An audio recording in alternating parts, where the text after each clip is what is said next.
Requesting mister HS. Rawat ji, मैं ज़्यादा नहीं जानती हूँ, बट जितना भी जानती हूँ। रावत जी के लिए तो बोलने का मतलब ये है ना कि चिराग को रोशनी दिखानी, यानी कि इनके लिए तो बताने की जरूरत ही नहीं है सर के लिए। सर कंटिन्यू कीजिए। Thank you. बहुत बहुत धन्यवाद अरविंद जी, और बहुत अच्छा माइक एंकरिंग कर रही हैं मैडम जी। जितने भी लोग खड़े हुए हैं वो बैठ जाएं।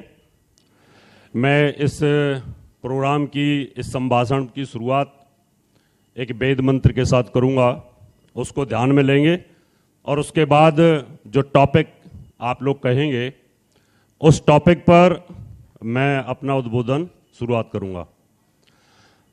ओम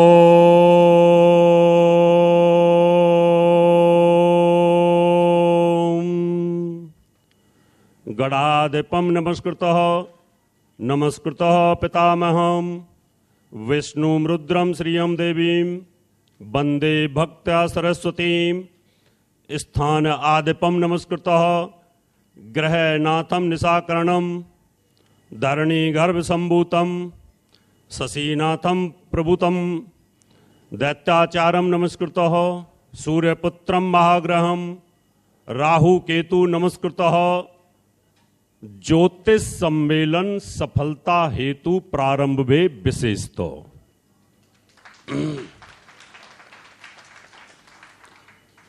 इसका उद्देश्य सिर्फ ये था कि मैंने यहां नवग्रहों का आह्वान किया। अरविंद शर्मा जी के ज्योतिष सम्मेलन की सफलता हो, नवग्रहों का आपको आशीर्वाद हो, इसलिए इस वेद मंत्र की शुरुआत हमने की थी।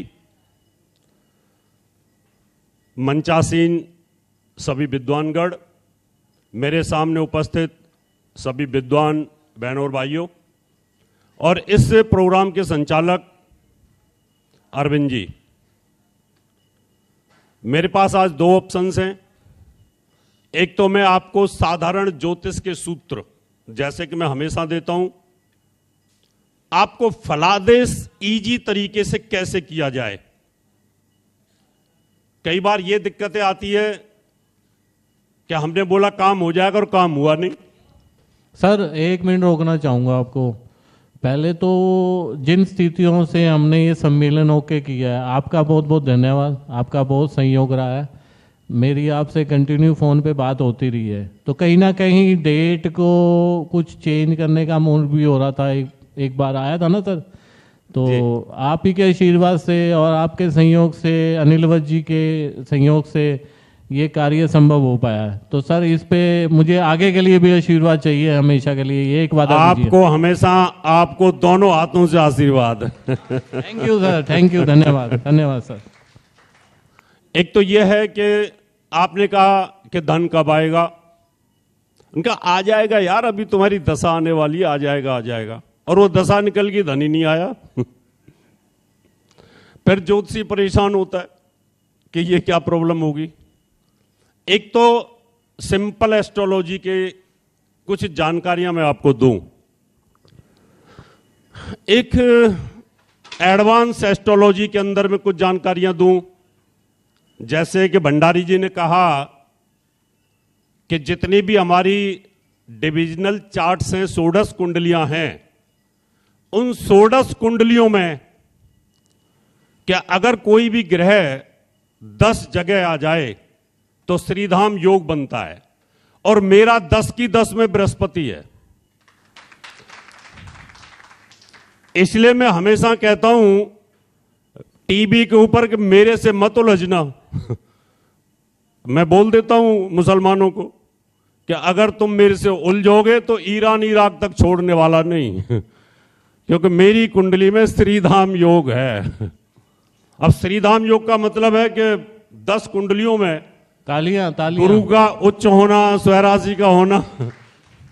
तो एक यह है कि मैं आज आपको एडवांस एस्ट्रोलॉजी के अंदर दृष्टिकांड कुंडली के बारे में जानकारी दूं। उससे यह पता चलता है कि व्यक्ति का स्वभाव कैसा है, व्यक्ति की एज कैसी है, उसके पराक्रम की स्थिति कैसी है, उसके भाई बहन की, मित्रों की स्थिति कैसी है, मित्र धोखा तो नहीं देंगे, और बहुत सारी चीजें उसके अंदर पता लगती हैं।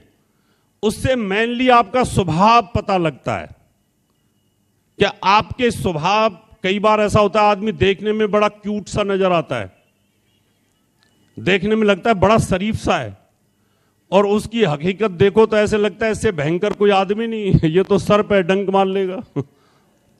तो आदमी का ऑरा कुछ और होता है और होता कुछ और है। तो एक है कि मेरे पास दो ऑप्शंस हैं, दोनों में जो आप कहोगे मैं वो बोल देता हूं। एक सिंपल एस्ट्रोलॉजी, एक एडवांस। बताएं किस पे बोला जाए? चलिए, मुझे पता था एडवांस ही बोलोगे। आज मैंने कई बार कहा था, और मैंने अपनी जब बाइट दी थी अरविंद जी को तब भी कहा था कि मैं एडवांस के कुछ सूत्र बताऊंगा, उससे जज कर सकता है आदमी कि आदमी की जो पर्सनैलिटी है क्या वो वाकई अंदर ऐसा है या नहीं। तो जो दृष्कांत कुंडली है पहले वो बताऊं बनती कैसे, टिप्स के ऊपर। आपको कंप्यूटर खोलने की जरूरत नहीं, आपको ऐप खोलने की जरूरत नहीं है। आपकी जितनी डिग्री की लगन है,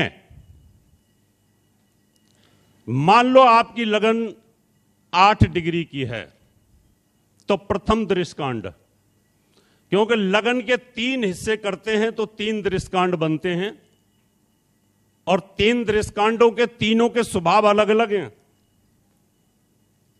यह मत सोचना कि 30 डिग्री पर कोई भी एक ग्रह एक जैसा प्रभाव देता है, कभी नहीं देता। वो नवांश में 9 तरीके का स्वभाव बदल देता है, अष्टक वर्ग में 8 कक्षाओं पे अपना स्वभाव बदलता है, दशमांश में 10 जगह स्वभाव बदलता है, और दृष्कांत कुंडली में 3 स्वभाव बदल देता है। यहां से यहां तक ये 30 डिग्री है लगन, 0 से 10 प्रथम दृष्कांड, 10 से आगे लेके 20 तक दूसरा, और 20 से लेके 30 तक तीसरा दृष्कांड। जो लगन में राशि होगी उसी राशि से पहला दृष्कांड शुरू हो जाएगा।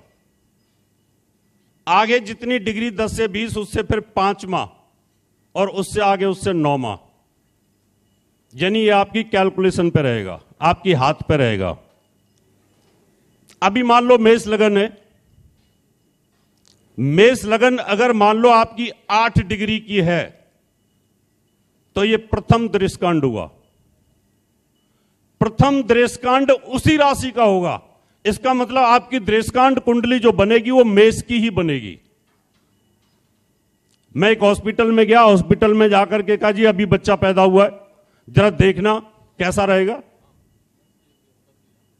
मैंने देखा भाई लगन अभी चल रही है आपकी 8-9 डिग्री के ऊपर, प्रथम दृष्कांड है। नवांश कुंडली के अंदर अलग होगा, दृष्कांत कुंडली के अंदर वो 10 डिग्री के भीतर भीतर पहरा दृष्कांड आएगा, और वो लगन भी आपकी वर्गोत्तम हो जाएगी। अब मान लो वही 11 डिग्री पर है, 11 डिग्री पर है,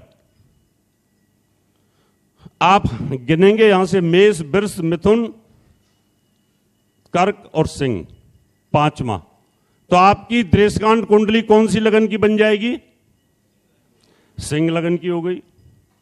अगर वो 21, 22, 23, 24 डिग्री के ऊपर है तो 9 गिनेंगे वहां से, मेष से 9, यानी धनु की।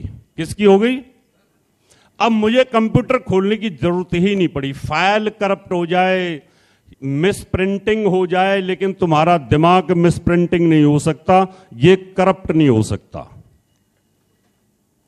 अब पहला जो दृष्कांड है वो होता है नारद मुनि दृष्कांड। अब सोचो तुम नारद जी तो नहीं बन गए, ऐसा नहीं है।